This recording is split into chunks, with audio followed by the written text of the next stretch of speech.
আসসালামু আলাইকুম রহমতুল্লাহ। সবাই কেমন আছেন?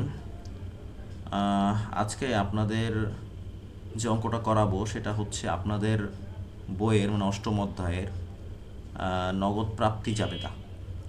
তো অঙ্কটা হচ্ছে আপনাদের বইয়ের যে 6 নম্বর অঙ্কটা। তো সেই প্রশ্নের সাথে আমি দুই একটা আরও মানে কিছু মডিফাই করছি, মানে দুই একটা এন্ট্রি আর কি অ্যাড করছি অঙ্ক বোঝানোর সাথে। তো আজকে আলোচনাটা হচ্ছে নগদ প্রাপ্তি জাবেদা। তো তার আগে কিছু আলোচনা করি যে নগদ প্রাপ্তি জাবেদা হচ্ছে এমন জাবেদা যেটার মধ্যে শুধু নগদ আর ব্যাংক সংক্রান্ত লেনদেন অন্তর্ভুক্ত হয়।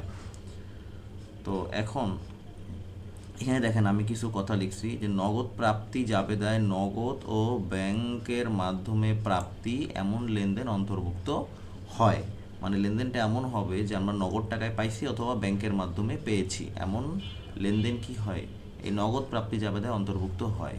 কোনো প্রকার বাকি বা ধারের লেনদেন অন্তর্ভুক্ত হয় না, অর্থাৎ বাকিতে কোনো লেনদেন বা বাকির কোনো লেনদেন এই নগদান বইয়ে কি অন্তর্ভুক্ত হয় না। মানে নগদান বই বলতে আর কি নগদ প্রাপ্তি জাবেদায় অন্তর্ভুক্ত হয় না।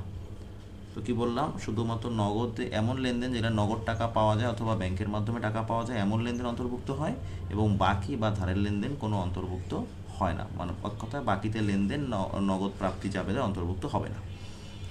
তো এখন আমরা একটু পরে দেখি এখানে কি বলছে যে হায়দার অ্যান্ড সন্সের নিম্নোক্ত লেনদেন 2017 সালের নভেম্বর মাসে সংগঠিত হয়েছে। নভেম্বর 1 শহীদের নিকট 5% বার্তায় নগদে বিক্রয়। শহীদের নিকট 5% বার্তায় নগদে বিক্রয়। তারপর বলছে 4 নম্বর, মালিহা অ্যান্ড সন্সের নিকট হতে 5400 টাকা প্রাপ্তি এবং বার্তা প্রদান 100 টাকা। হ্যাঁ, এখানে বলছে অফিসের জন্য ক্যালকুলেটর ক্রয়। রফিকের নিকট পণ্য বিক্রয়। তার বলছে বিনিয়োগের সুদ প্রাপ্তি 4000 টাকা। এখানে 7 নম্বর লেনদেনটা আমি অতিরিক্ত অ্যাড করছি। তারপর দেখেন 10 নম্বরটা, রাজুর নিকট হতে পণ্য ক্রয় 2000 টাকা, এটা আমি অতিরিক্ত অ্যাড করছি, বইয়ে নাই এটা। 12 নম্বর, জামাল ট্রেডার্সের 3500 টাকার পূর্ণ নিষ্পত্তিতে 3300 টাকা প্রদান। হ্যাঁ, তারপর আসি অফিসের ভাড়া পরিশোধ 2500 টাকা। তারপর 20 সে বলছে ঋণ গ্রহণ 10,000 টাকা। আর 23 বলছে কামাল ট্রেডার্স হতে 5% বার্তায় চেকে পণ্য ক্রয় 30,000 টাকা। এখন নম্বরে বলছে উপযুক্ত তথ্য হতে নগদ বার্তার পরিমাণ নির্ণয় করো। এটা আমরা সবার লাস্টে শিখাবো। হ্যাঁ, তারপর আজকে আমরা শুধুমাত্র করবো নম্বরে নগদ প্রাপ্তি জাবেদা প্রস্তুত করো। তাহলে এখন আমরা একটা ছক আঁকাবো, উপরে লিখবেন আগে হেডিং দিয়ে নেবেন হায়দার অ্যান্ড সন্স এর নগদ প্রাপ্তি জাবেদা। তো এখানে দেখেন প্রথমে লিখবেন তারিখের ঘর, তারপর দেবেন হচ্ছে ক্রেডিট হিসাব খাত। ক্রেডিট হিসাব খাত মানে ক্রেডিট আইটেমগুলো এখানে আসে। সূত্র, তারপর লিখবেন নগদান ডেবিট মানে নগদান হিসাব ডেবিট। এটা আমি গাঢ় করে রাখছি কেন, যে এখানে কিন্তু কোনো ব্যাংকের ঘর নাই, তাহলে আপনি এই নগদানের ঘরটাই আপনি ব্যাংকের ঘর ধরে অঙ্কটা করবেন। মানে এটাই নগদ ধরবেন, এইটাই ব্যাংকের ঘর মনে করে অঙ্কটা করবেন। তারপর বার্তা ডেবিট, এটা হচ্ছে প্রদত্ত বার্তা। ডেবিট ব্যয় তাই ডেবিট হয়। বিক্রয় আয় তাই ক্রেডিট। দেনাদার থেকে টাকা পাবো, দেনাদার হিসাব ক্রেডিট। আর এটা হচ্ছে অন্যান্য হিসাব ক্রেডিট। হ্যাঁ, এটা হচ্ছে পুরো অঙ্কের সেট আপ। খেয়াল রাখতে হবে, এটা হচ্ছে পুরো অঙ্কের সেট আপ।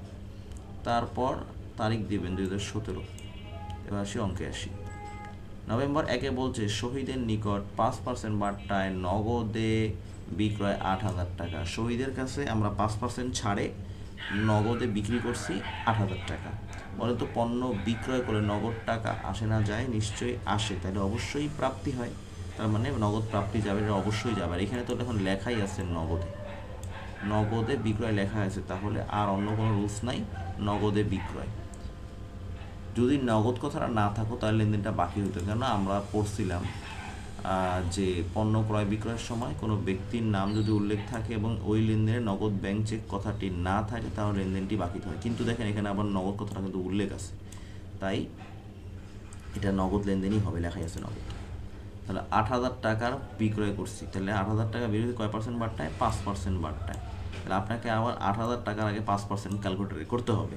8,000 টাকা দিয়ে 5% করেন, তাহলে আপনার অ্যান্সার আসবে 400 টাকা, অ্যান্সার আসবে 400। তাহলে 8,000 টাকা থেকে 400 টাকা বিয়োগ করলে থাকে 7,600 টাকা।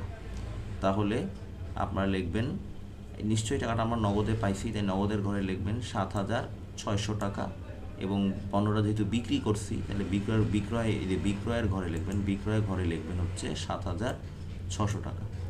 আর হেডিংয়ে, অর্থাৎ এই যে এখানে ক্রেডিট হিসাব খাতের হেডিংয়ে কিছু দিবেন না, কারণ পণ্য, এই নতুন নিয়ম আর কি, যে পণ্য নগদে ক্রয় বিক্রয় করা হলে হেডিংয়ে কিছু দিতে হয় না, এরকম একটা দাগ দিয়ে রাখবেন। কেন দিতে হয় না? কারণ এটা এখানেই হয়ে যায়, নগদান হিসাব ডেবিট আর বিক্রয় হিসাব ক্রেডিট, নর্মাল জাবেদাটা যেটা হচ্ছে নগদান হিসাব ডেবিট আর বিক্রয় হিসাব হচ্ছে ক্রেডিট। তাই দুইটা হেডিংয়ে এদিকে মিলে যাচ্ছে, তাই এখানে আর কোনো হেডিং দেওয়া লাগে না, এই আর কি। তাই তার মানে একটা রুলসই মনে রাখবেন, নগদে পণ্য ক্রয় অথবা নগদে পণ্য বিক্রয়ের কোনো হেডিং হয় না, এরকম করে ফাঁকা রাখবেন। তারপর আসেন 4 নম্বরে, মালিহা অ্যান্ড সন্সের নিকট হতে 5,400 টাকা প্রাপ্তি এবং বাট্টা প্রদান 100 টাকা। তাহলে মালিহার কাছ থেকে আমরা 5,400 টাকা পেয়েছি প্রাপ্তি, তাহলে অবশ্যই নগদে পাইছি, তাহলে অবশ্যই নগদ প্রাপ্তি জাবেদায় আসবে। হ্যাঁ, তাহলে আমরা নগদ প্রাপ্তি জাবেদায় প্রাপ্তি পাশে লিখব নগদের ঘরে, এই যে 5,400 টাকা নগদে পাইছি, 5,000 টাকা কি নগদে পাইছি, এবং বাট্টা পাইছি কত, 100 টাকা, ঠিক কিনা? আর সম্পূর্ণ দেনাদারটা কত ছিল, 5,500 টাকা। অর্থাৎ এই মালিহা অ্যান্ড সন্স, এখানে অবশ্যই মালিহা অ্যান্ড সন্সটা লিখে নেবেন আগে, যার কাছ থেকে টাকাটা পাবেন তার নাম লিখবেন মালিহা অ্যান্ড সন্স। তো দেখেন এর কাছ থেকে টাকাটা আমরা পাইছি 5,400 টাকা, ডিরেক্টলি পাইছি, তার মধ্যে ওরা আমার ছাড় দিছে কত, বাট্টা দিছে কত, 100 টাকা। তাহলে ফুল টোটাল টাকাটা কত ছিল, নিশ্চয়ই 5,500 টাকা। এখন এটা দেনাদারের ঘরে কেন লিখলাম, কারণ মালিহার কাছ থেকে আমরা পাইছি। সাধারণত আমরা যার কাছ থেকে টাকা পয়সা পাই বা যে ব্যক্তির কাছ থেকে টাকা পয়সা সাধারণত পাই, সেই ব্যক্তি হচ্ছে আমাদের জন্য দেনাদার, তাহলে আমরা দেনাদারের ঘরেই লিখলাম, ঠিক আছে। দেনাদারের ঘরে ফুল টাকা একেবারে 5,500 টাকা, কারণ ওর কাছে আমরা এইটাই পাইতাম, এই টাকার বদৌলতে আমরা পেয়েছি 5,400 টাকা, এবং তাকে আমরা বাট্টাও দিছিলাম 100 টাকা। খেয়াল রাখবেন, যেহেতু নগদ প্রাপ্তির একটা জাবেদায় অবশ্যই দুইটা পক্ষ থাকে, ডেবিট পক্ষ ক্রেডিট পক্ষ থাকবেই, তাই ডেবিট করে বসে থাকলে হবে না, ক্রেডিটটাও করতে হবে। তারপর দেখেন কি বলছে, অফিসের জন্য ক্যালকুলেটর ক্রয়। আমরা যে অফিসের জন্য একটা ক্যালকুলেটর ক্রয় করি, টাকা চলে গেলে তো আর প্রাপ্তি জাবেদা হয় না, একটা প্রদান জাবেদা, এটা হবে না। তারপরে 7 নম্বর, রফিকের নিকট পণ্য বিক্রয়। তো আপনাদের তো লিখে দিছিলাম যে পণ্য ক্রয় বিক্রয়ের সময় যদি কোনো ব্যক্তির নাম উল্লেখ থাকে এবং ওই লেনদেনে কোনো নগদ ব্যাংক চেক কথাটি না থাকে, তাহলে লেনদেনটি কী হয়, বাকিতে হয়। তাহলে এটা কিন্তু একটা বাকির লেনদেন, কারণ দেখেন এখানে একটা রফিক নামে ব্যক্তির নাম উল্লেখ আছে, কিন্তু এই লেনদেনে কোথাও নগদ অথবা ব্যাংক অথবা চেক কিচ্ছু বলা নাই, মানে কিছুই বলা নাই, তাহলে এই লেনদেনটা কী হবে, বাকিতে, এটা আসবে না। নগদ প্রাপ্তি পর্যন্ত দাদা আমরা কি জানি যে বাকি বা ধারের লেনদেন আসে না। তারপর আসে 8 নম্বরে, বলছে যে বিনিয়োগের সুদ প্রাপ্তি 4,000 টাকা, আমরা বিনিয়োগের সুদ পাইছি, তাহলে অবশ্যই নগদ প্রাপ্তি জাবেদায় আসবে। তো লিখে ফেলে আমরা হেডিংয়ে লিখি যে বিনিয়োগের সুদ হিসাব লিখবেন, বিনিয়োগের সুদ হিসাব, কখনো নগদ লিখবেন না, কারণ নগদ তো আমরা করতেছি নগদ প্রাপ্তি জাবেদা, তাই এখানে সব বিপরীত লেখাটাই লিখবেন, খতিয়ানের মতো। তাহলে বিনিয়োগের সুদ হিসাব, কয় টাকা পাইছিলাম, 4,000 টাকা পাইছি, 4,000 টাকা নগদে পাইছি, নগদের ঘরে লিখলাম। এবং আরেকটা পক্ষ কি, বিনিয়োগের সুদ। এই বিনিয়োগের সুদ নামে কি এখানে কোনো ঘর আছে, বিনিয়োগের সুদ নামে এখানে কোনো ঘর নেই, ঠিক আছে, বিনিয়োগ সুদ নামে এখানে কোনো ঘর নেই, তাহলে কি এখানে বসবে, এটা এই যে অন্যান্য হিসাবে বসবে, যদি ঘর না থাকে তাহলে এটা অন্যান্যের ঘরে বসবে, ঠিক আছে। এক সেকেন্ড, একটা ফোন এসছে মনে হয়। তারপর আসেন যে পরেরটায়, রাজুর নিকট হতে পণ্য ক্রয় 2,000 টাকা, এটাও বাকির লেনদেন, আর পণ্য ক্রয় করে টাকা চলে যায়, তাই এটা নগদ প্রাপ্তি জাবেদায় আসবে না।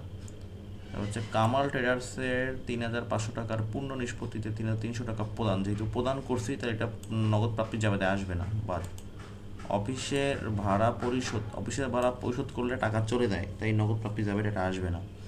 তারপর দেখেন ঋণ গ্রহণ করছেন কয় টাকা, 10,000 টাকা, ঋণ গ্রহণ করলে হাতে নগদ টাকা আসে, তাহলে অবশ্যই নগদ প্রাপ্তি জাবেদা এটা আসবে।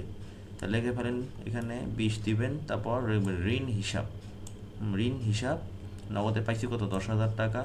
আর আরেকটা পক্ষ কি, এখানে কোথাও ঋণ হিসাব আছে, দেখেন এখানে কোথাও কিন্তু কি ঋণ হিসাবটা নাই, তাহলে কোথায় যাবে? অন্যান্যর ঘরে যাবে 10,000 টাকা। তার মানে যে এই পক্ষটা, অর্থাৎ এই যে পক্ষটা এখানে যদি কোথাও না থাকে তাহলে অন্যান্যর ঘরে লিখবেন। হ্যাঁ, তারপরের লেনদেনে কি বলা আছে? এই দেখুন, কামাল ট্রেডার্স হতে 5% বাট্টায় চেকে পণ্য ক্রয় 30,000 টাকা। চেকে পণ্য ক্রয় 30,000 টাকা, পণ্য ক্রয় করে টাকা চলে যায়, তাই প্রাপ্তি জাবেদা এটা আসবে না। এই তারপরে নগদের ঘর যেতগুলো আছে, নগদের ঘর কী করবেন? সবগুলো যোগ করে এখানে হবে 27,000 টাকা লিখবেন। তারপরে যে বাট্টা 100 টাকা, তো এইটাই নামবে। তারপর 7,600 টাকা বিক্রয়, এটা তো এইটাই নামবে, এখানে কিছু নাই। এখানেও 5,500 টাকা যা আছে তাই নামলো মোট করে। তারপর এই ঘরটা দেখেন, এখানে 4,000 আর 10,000 যোগ করলে হবে 14,000 টাকা নামবে। এই হচ্ছে নগদ প্রাপ্তি জাবেদার অঙ্ক। তো আপনারা অবশ্যই খাতা কলম বের করে অঙ্কটা এইচডাব্লিউ করে ফেলবেন। সঙ্গে সঙ্গে এইচডাব্লিউ করলে আর ভুলবেন না, আশা করি সব তথ্য মনে থাকবে। তাহলে আজকে এই পর্যন্তই। আল্লাহ হাফেজ।